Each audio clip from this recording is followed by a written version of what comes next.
আমি 1 কেজি মাছ নিয়ে বাসায় আসলাম। এখন এই মাছগুলা কেটে নেব। দর্শক, মাছ আমার কাটা এবং ধোয়া হয়ে গেছে। হ্যাঁ, একটু লবণ দেব, মেখে রাখবো। একটু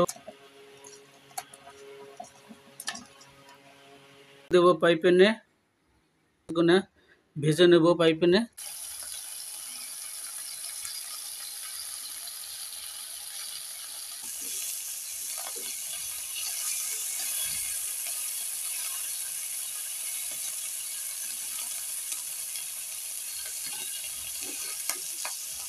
দর্শক, এই মাছগুলো একটু করা, আমি এখন পেঁয়াজ দিয়ে দিলাম, টমেটোগুলো পরে দেবো।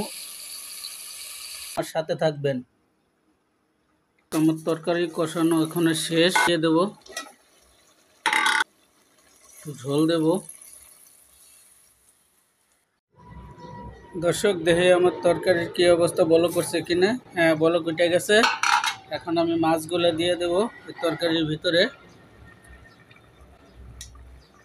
মাছগুলো দিয়ে দিচ্ছি, আপনারা দেখেন।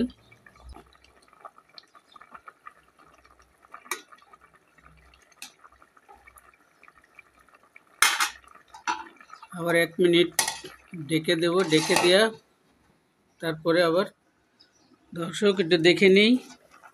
হ্যাঁ, আমার তরকারি হয়ে গেছে।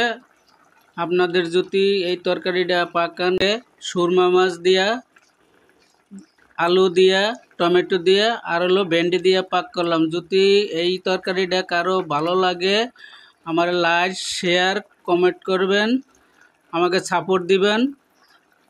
তাহলে আমি আরও ভালো ভালো ভিডিও দিতে পারবো। আসসালামু আলাইকুম দর্শক।